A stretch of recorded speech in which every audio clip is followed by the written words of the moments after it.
పుట్టెను, మనకు కుమారుడు అనుగ్రహింపబడెను. ఆయన భుజము మీద రాజ్యభారం ఉండును. ఆశ్చర్యకరుడు, ఆలోచనకర్త, బలవంతుడైన దేవుడు, నిత్యుడగు తండ్రి, సమాధానకర్తయగు అధిపతి అని అతనికి పేరు పెట్టబడెను. ఇది మొదలుకొని మితి లేకుండా దానికి వృద్ధియు క్షేమమును కలుగునట్లు సర్వకాలము దావీదు సింహాసనమును రాజ్యమును నియమించును. న్యాయము వలనను నీతి వలనను రాజ్యమును స్థిరపరచుటకు అతడు సింహాసనాసీనుడై రాజ్య పరిపాలన చేయును. సైన్యములకు అధిపతికి యెహోవా ఆసక్తి కలిగి దీనిని నెరవేర్చును. పాత నిబంధన ప్రవక్త అయిన యెషయా ఎవరి గురించి 2700 సంవత్సరాల క్రితం ఈ ప్రవచనమును ఎందుకు ఎవరి కొరకు మాట్లాడెను? నాకైతే ఈ మాటలు మెస్సయ గురించి, వాగ్దానము చేయబడిన కుమారుని గురించి, యేసుక్రీస్తును గురించి, మానవాళి పాపములను తీసివేసే లోకరక్షకుడని తెలియజేస్తున్నాయి. ఆయన గురించి ఏదేని వనములో ప్రప్రథమంగా తెలియచేయబడెను. దేవుడు తెలియపరిచినట్టు స్త్రీ సంతానం ఒకరోజు నిన్ను తల మీద కొట్టును, నువ్వు దానిని మడిమ మీద కొట్టుదు అని చెప్పెను. కాబట్టి ప్రభువు తానే ఒక సూచన మీకు చూపును. కన్యక గర్భవతి అయి కుమారుని కని అతనికి ఇమ్మానుయేలని పేరు పెట్టును. యూదా దేశపు బెత్లెహేమా, నీవు యూదా ప్రధానులలో ఎంత మాత్రమునో అల్పమైన దానవు కావు. ఇశ్రాయేలును నా ప్రజలను పరిపాలించే అధిపతి నీలో నుండి వచ్చును అని ప్రవక్త ద్వారా రాయబడి ఉన్నది. ఈ క్రీస్తు పుట్టుక వృత్తాంతం ఏమై ఉన్నదో మనం తెలుసుకుందాం.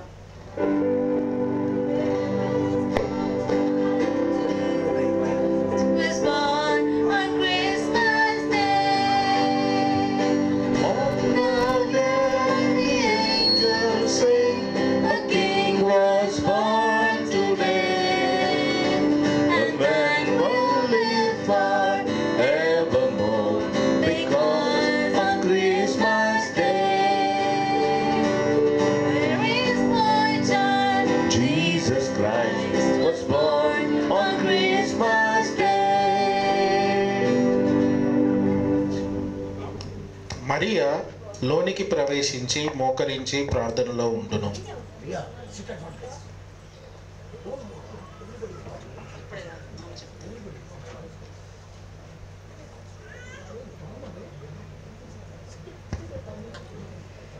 సృష్టికర్తవు, సర్వోన్నతుడు, ప్రేమ స్వరూపుడైన మా దేవ, నీకే నా కృతజ్ఞతాస్తులు చెల్లించుచున్నాను. 6వ నెలలో దేవుడు గాబ్రియేలు దూతను నజరేతు గలిలయ ప్రాంతములో ఓ చిన్న గ్రామమునకు కన్యక అయిన మరియా యొద్దకు పంపించెను. ఆమె యోసేపునకు ప్రదానము చేయబడెను. ఆమె పేరు మరియా.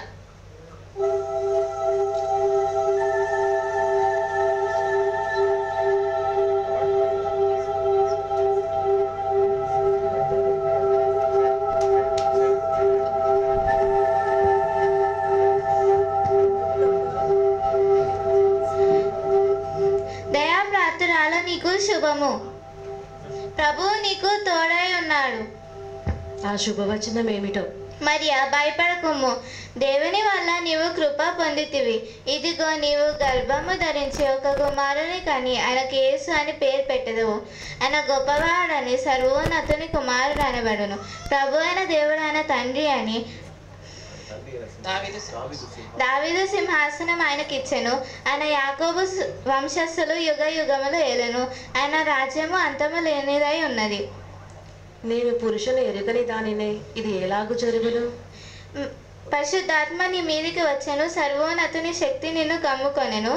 గనుక పుట్టబో శిశువు కూడా పరిశుద్ధుడై దేవుని కుమారుడు అనబడును. మరియు నీ బంధువురాలైన ఎలిజబెత్ కూడా తన వృద్ధాప్యంలో ఒక కుమారుని గర్భము ధరించి ఉన్నది.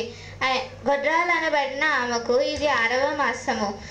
దేవుని చెప్పిన ఏ మాట అయినను నిరర్థకం కానేరదు. ఇదిగో నేను ప్రభువు దాసురాలను, నీవు చెప్పిన ప్రకారము జరుగును గాక.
యేసుక్రీస్తు తల్లి అయిన మరియా యోసేపునకు ప్రదానం చేయబడిన తర్వాత వారు ఏకము కాక మునుపు ఆమె పరిశుద్ధాత్మ వలన గర్భవతిగా ఉండెను.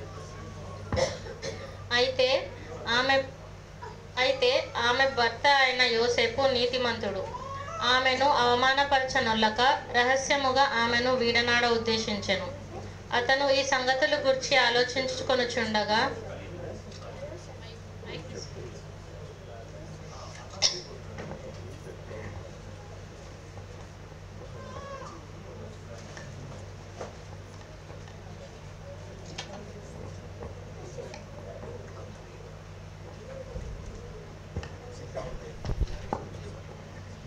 ప్రభువు దూత స్వప్నమందు ప్రత్యక్షమై ఇట్లా నేను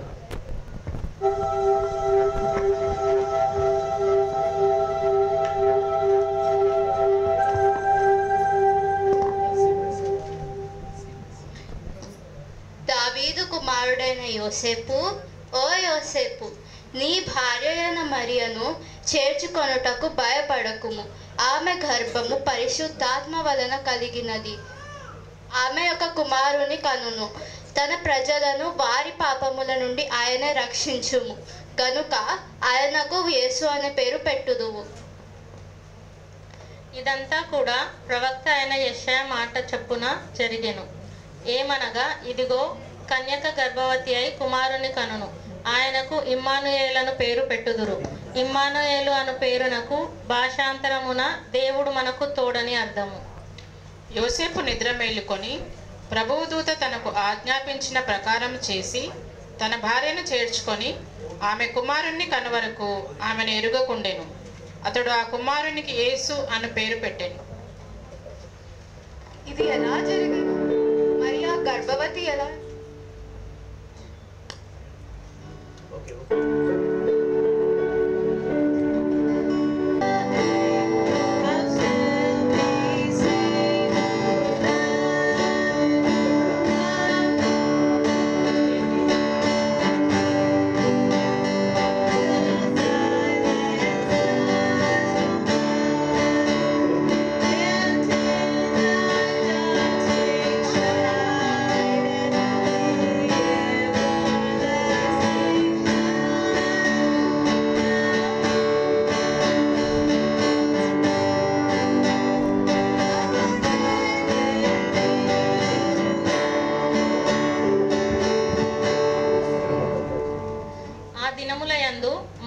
మరియ లేచి యూదా ప్రదేశములోని కొండ ప్రాంతములో ఒక ఊరికి త్వరగా వెళ్ళి జకరియా ఇంట్లో ప్రవేశించి ఎలిజబెత్కు వందనము చేసెను.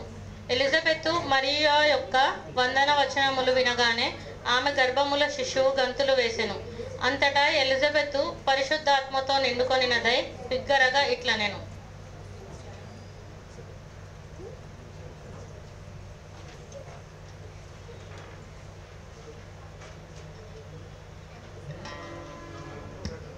స్త్రీలలో నీవు ఆశీర్వదింపబడినదాను. స్త్రీలలో నీవు ఆశీర్వదింపబడినదానవు. నీ గర్భఫలమును ఆశీర్వదింపబడును. నా ప్రభువు తల్లి నా యుద్ధకు వచ్చుట నాకేలాగు ప్రాప్తించెను? ఇదిగో, నీ శుభవచనము వినగానే నా గర్భంలోని శిశువు ఆనందంతో గంతులు వేసెను. ప్రభువు నీకు చెప్పిన మాట సిద్ధించును గనుక అది నమ్మిన నీవు ధన్యురాలవు. నా ప్రాణము ప్రభువును కనపరుచుచున్నది. ఆయన తన దాసురాలు దీనస్థితిని కటాక్షించెను. నా ఆత్మ నా రక్షకుడైన దేవుని యందు ఆనందించుచున్నది.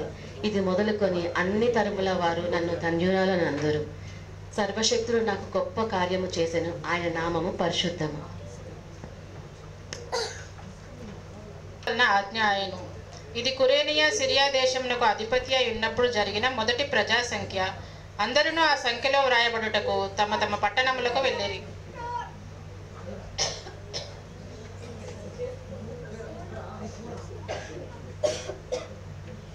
వినండయ్యా వినండి, వినండమ్మా వినండి, వినండయ్యా వినండి. యావత్ ప్రజానికానికి తెలియజేయడం ఏమనగా, చక్రవర్తి కైసర్ అగస్తు సర్వలోకమునకు ప్రజా సంఖ్య రాయమని ఆజ్ఞ ఇచ్చెను. కావున మీ అందరూ మీ పట్టణాలకు వెళ్ళవలసిన కోరేదమహో.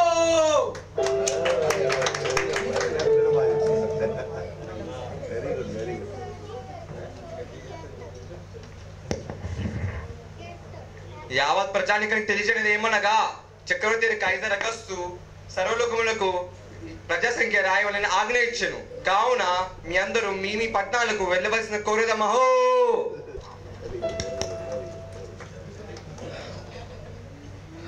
ఆ కాలమున కొంతమంది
సంఖ్యలో పాల్గొనుటకు గలిలయలోని నజరేతు నుండి యూదయ బెత్లెహేమునకు దావీదు పట్టణమునకు మరియతో కూడా బయలుదేరెను.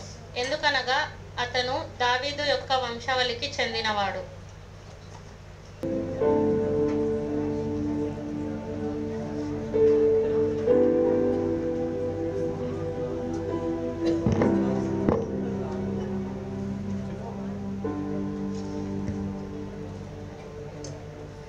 అయ్యా యోసేపు, నేను చాలా అలసి ఉన్నాను. మనము తొందరగా ఒక స్థలమునకు వెళ్ళుదాము. సరే సరే.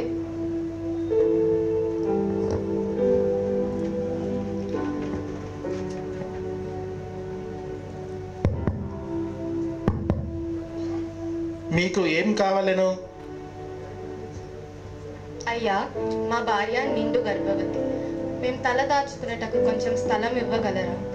ఇతర ప్రాంతాల నుంచి వచ్చిన వారితో సత్రము నిండుగా ఉన్నది, కొంచెం స్థలమైనను ఇక్కడ లేదు.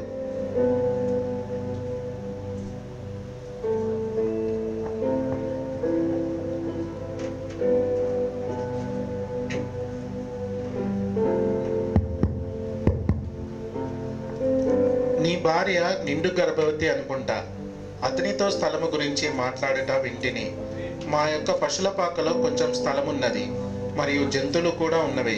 మీకు ఇష్టమైతే ఆ స్థలములో ఉండవచ్చును. స్థలం ఇచ్చినందుకు ధన్యవాదాలు.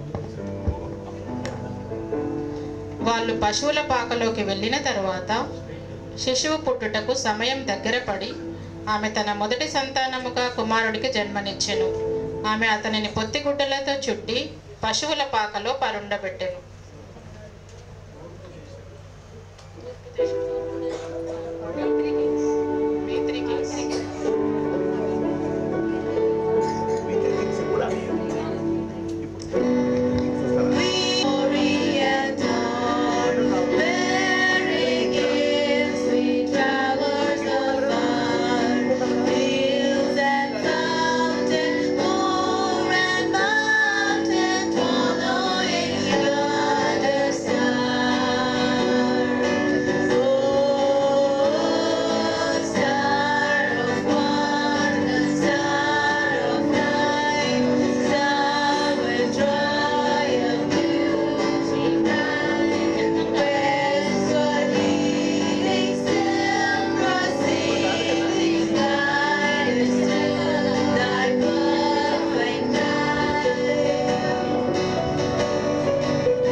ఒకరితో ఒకరు చర్చించుచుండగా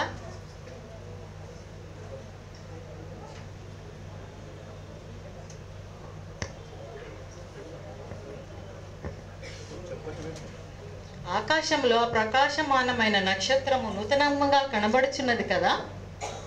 అది దేనికి సాదృశ్యమో ఒక తార పుట్టి ఉండవచ్చునని, ఒక గొప్ప రాజు పుట్టి ఉండవచ్చునని నా నమ్మకం. ఆ తార గురించే కదా మనము లేఖనములను పరిశీలించింది. ఆ లేఖనంలో నేర్పుగానే ఆ తార పుట్టినది. ఆ తార అనగా యూదులకు రాజైన రక్షకుడు పుట్టెను అనగా లోక రక్షకుడు తన కొరకు పుట్టి ఉన్నాడు, తన ప్రజలను వరకు.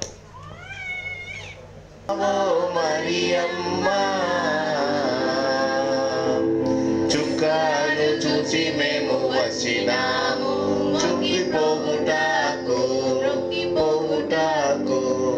చుక్కాను చూసి మేము వచ్చినాము, మొక్కిపోవుటాకు. బెతలేము పురములోన బాలుడమ్మా, గొప్ప బాలుడమ్మా. బెతలేము పురములోన బాలుడమ్మా, గొప్ప బాలుడమ్మా. గర్భమందు పుట్టెనమ్మా, సత్యవంతుడమ్మా సత్యవంతుడమ్మా. గర్భమందు పుట్టెనమ్మా, సత్యవంతుడమ్మా సత్యవంతుడమ్మా. చుక్క పుట్టే మేరమ్మా, ఓ మరియమ్మా.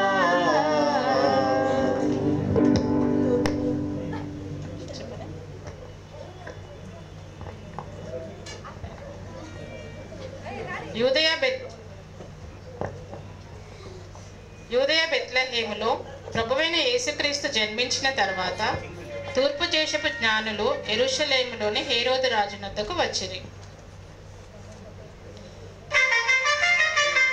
రాజాది రాజ, రాజ మార్తాండ, రాజ విభుడ, హేరోదు రాజునకు జయము జయము, హేరోదు రాజునకు జయము జయము, హేరోదు రాజునకు జయము జయము.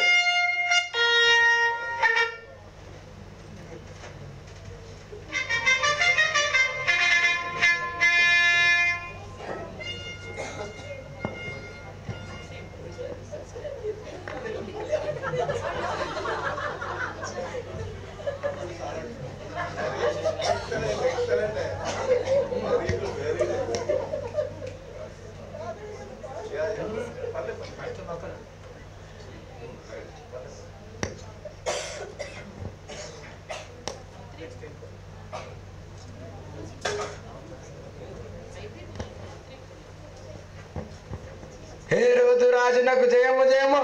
మహామంత్రి ఆసీనులు కండు. ఏదోము వంశస్థుడైన ఏదోదు రాజైన నేను యూదా ప్రాంతముకు రాజుగా ఉండగా మన దేశంలోని ప్రజలు నా పరిపాలన గురించి ఏమనుకుంటున్నారు? వారికి ఇంకా పన్నులు వెయ్యాలా, తగ్గించాలా? ఈ ప్రజలను బానిసలుగా చేసి నా పాదముల కింద అనగద్రొక్కు వరకు ఈదోము వంశస్థుడైన నాకు సుఖము లేదు. చిత్తం మహాప్రభు, ప్రజలు మీ పరిపాలనలో చాలా సంతోషంగా ఉన్నారు. మీ యొక్క కీర్తి నలుదిక్కులు వ్యాపించినది. హేరోదు రాజునకు జయము జయము. ఎవరో తూర్పు దేశపు జ్ఞానులట మీ దర్శనార్థమై వేచి ఉన్నారు ప్రభు. చూసారా ప్రభు, మీ యొక్క కీర్తి తూర్పు దేశం వరకు వినబడుతుంది. వారిని ప్రవేశపెట్టండి. చిత్తం మహాప్రభు. జ్ఞానులు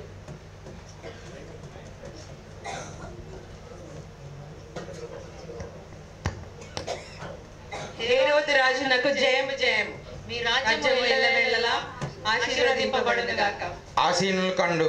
చిత్తం మహాప్రభు. రాజా, మేము తూర్పు దేశపు జ్ఞానులము. యూదులకు రాజైన వాడు ఎక్కడ ఉన్నాడు?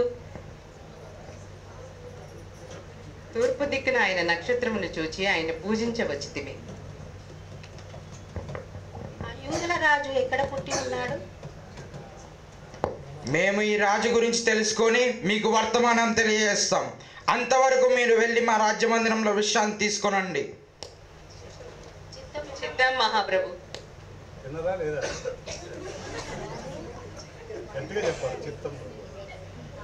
ఎవరక్కడ?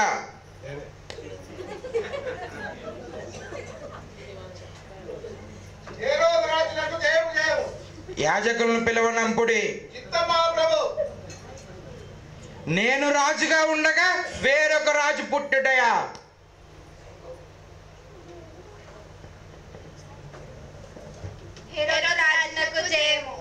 నా ప్రజలారా, యూదుల రాజుగా పుట్టినవాడు ఎక్కడా? హేరోదు రాజా, మీరు చెప్పుచున్న ఈ శిశువు గురించి మా దగ్గర సమాచారం లేదు. మమ్మల్ని క్షమించండి. ఇక మీరు వెళ్ళండి.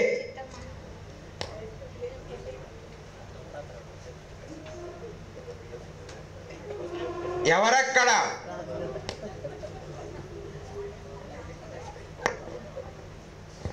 హేరోదు రాజునకు జయము జయము.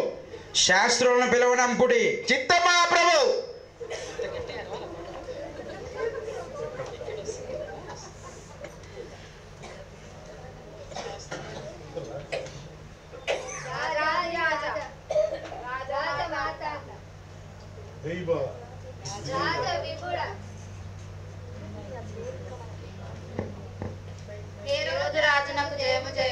ఆసీనులు కండు. మీ లేఖనమును పరీక్షించి యూదుల రాజైన క్రీస్తు ఎక్కడ పుట్టినో తెలియజేయుడి.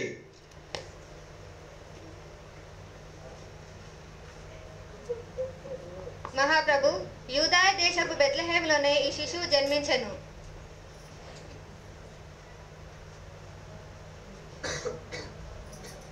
ఏలయనగా ప్రవక్త అయిన మీకా తెలియజేసినది ఏమనగా, యూదాయ దేశపు బెత్లెహేమ, నీవు యూదా ప్రధానులలో ఎంత మాత్రము అల్పమైన దానవు కావు. ఇశ్రాయేలును నా ప్రజలను పరిపాలించే అధిపతి నీళ్ళ నుండి వచ్చును అని రాయబడి ఉన్నది ప్రభు. ఇక మీరు వెళ్ళుడి. చిత్త మహాప్రభు.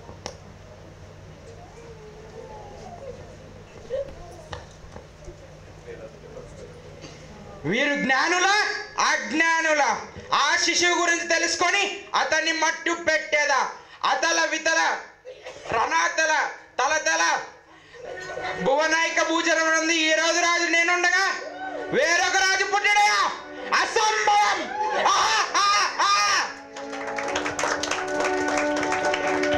హేరోదు రాజునకు జయము జయము. హేరోదు రాజునకు జయము జయము. హేరోదు రాజునకు జయము జయము.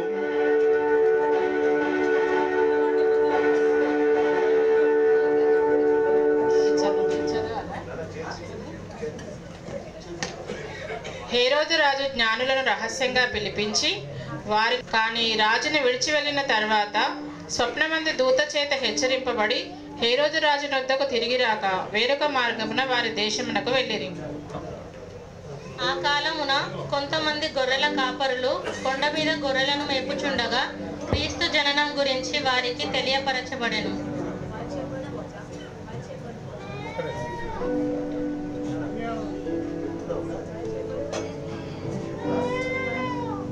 Jesus Christ is born. One more time. Go, tell it on the mountain, over the hills and everywhere. Go, tell it on the mountain that Jesus Christ is born.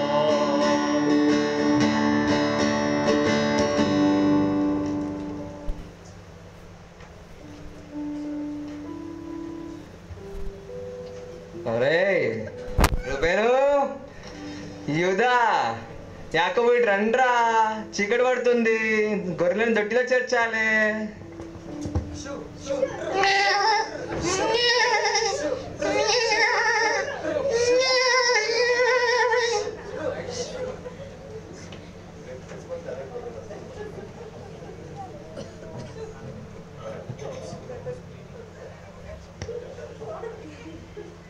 అబ్రాము అన్న, ఆ దేవుని కృప వల్ల మన గొర్రె మందలు చక్కగా పచ్చిగా మేసి దొడ్డికి తిరిగి వచ్చాయి. మన బలమైన దేవునికి వందనాలు చెప్పాలి. ఈరోజు నేను యాకోబు మన గొర్రె మందలను తూర్పు దిక్కు వరకు తీసుకెళ్ళినప్పుడు దూరపు నుండి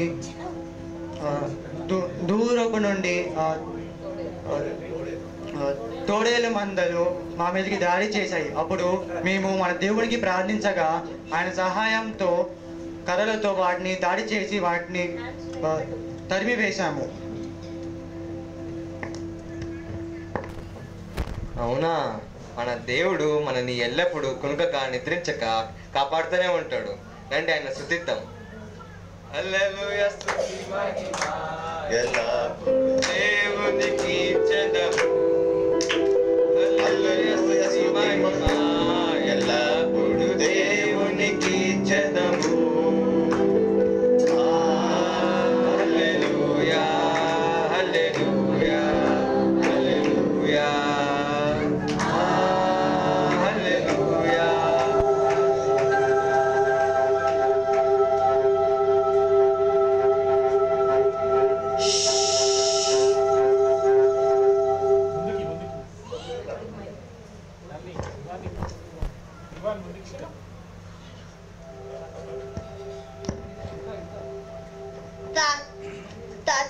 తాత రెండో తెల్లగా కనిపిస్తుంది.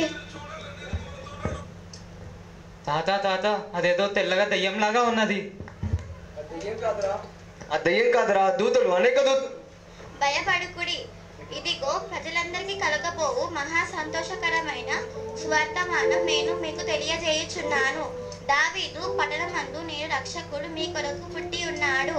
ఈయన ప్రభు అయిన యేసుక్రీస్తు. దానికి ఇదేమి కానవాళ్ళు ఒక శిశువు పొట్టికలతో చుట్టబడి ఒక తొట్టిలో పడుకొని ఉండట మీరు చూచెదరు.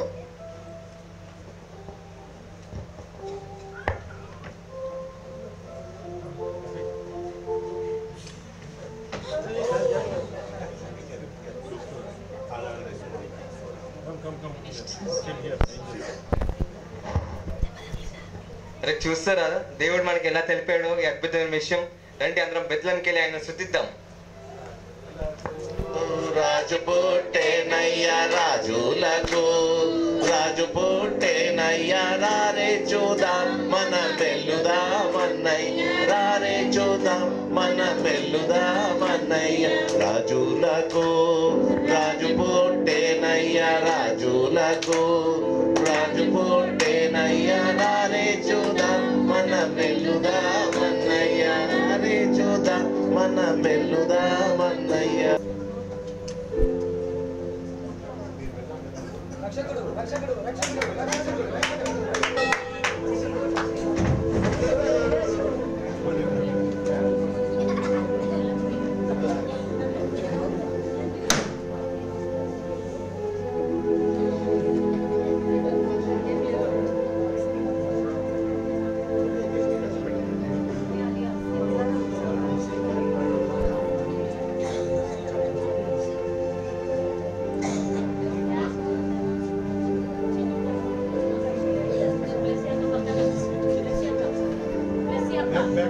ఈ యొక్క స్కిట్ ఇంతతో ముగుస్తుంది.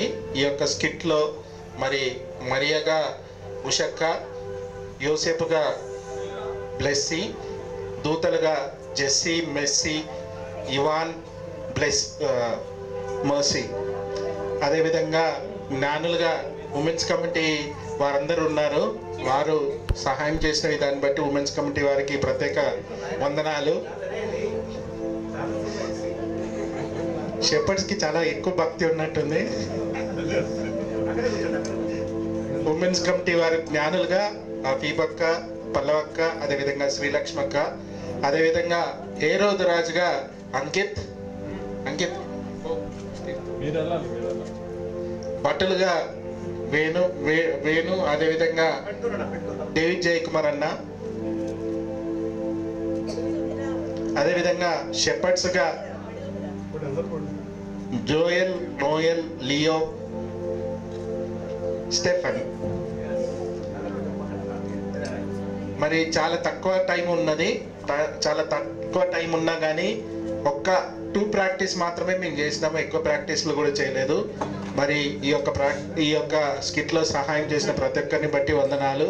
అదేవిధంగా మినిస్టర్గా విన్సెంట్,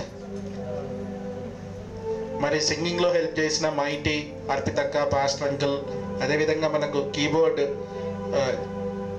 సింగర్స్ జయంతి, జ్యోత్స్న, అదేవిధంగా కీబోర్డ్ నిఖిల్ అన్న, అదేవిధంగా ఈ యొక్క స్కిట్లో హెల్ప్ చేసిన ముందు ఉన్నవారు వెనుక ఉన్నవారు అందరికీ కూడా ప్రత్యేక వందనాలు. మళ్ళా నరేటర్స్గా మన శాలిని, అదేవిధంగా సంధ్య, వీరికి కూడా మరి ప్రత్యేక వందనాలు. మరి ఎవరైనా పేరు చెప్పకపోతే జైలుకు పంపిస్తున్నాము ఇప్పుడు, కాబట్టి ఎవరైనా చెప్పకపోతే దేవుడు మీ పేరు రాసుకున్నారు. కాబట్టి ప్రతి ఒక్కరికి కూడా అందరికి కూడా చాలా థ్యాంక్స్ అండి. ఒకసారి అందరికి కూడా గట్టిగా చప్పట్లు కొడదామా? ఎలిజబెత్గా హనీ మర్చిపోయినా, క్రౌడ్లో కూర్చుంది ఆమె. మంచి సిపాయిగా మధుశేఖర్. హేరోదు రాజులకు జయము జయము. Thank you uncle. Okay honey uncle ముందుకు వచ్చినట్టయితే ఒకసారి ఫోటో. ప్రెసిడెంట్ గారు మీరు కూడా ముందుకు వచ్చినట్టయితే ఒకసారి ఫోటో.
మీరందరూ ఇలాగ ఒకసారి గట్టిగా చప్పట్లు కొట్టండి. పిల్లలు చాలా బాగా యాక్ట్ చేశారు. మరి వెను ఒక్క నిమిషం, కేక్ కటింగ్ అప్పుడు దీని వెనకలే మీ బ్యాక్గ్రౌండ్తోనే కేక్ కట్ చేస్తే మర్చిపోతుందేమో.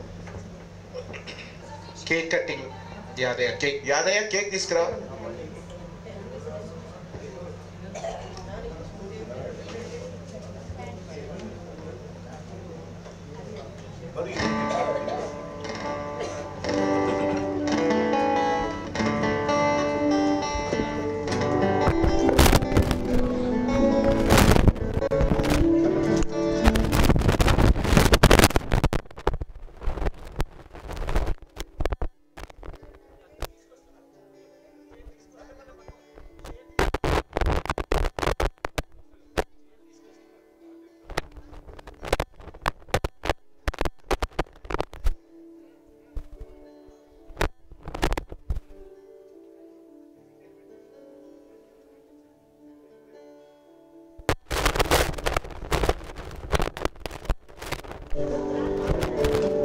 అందరూ కూడా క్యాండిల్స్ తీసుకోవాల్సిందిగా క్యాండిల్స్. అదేవిధంగా హనీది మొబైల్ కనబడట్లేదంట, ఎవరైనా దొరికిపోయిందండి మొబైల్ ఫోన్. చిన్నపిల్లలు ఎవరున్నా కొరియో స్కిట్స్ చేసిన వాళ్ళు కూడా స్టేజ్ పైకి వచ్చేసాయి. కొరియో స్కిట్స్ చేసిన పిల్లలు కూడా ఎవరన్నా ఉంటే కూడా స్టేజ్ పైకి వచ్చేసాయి.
అందరు చెప్పండి కొట్టండి.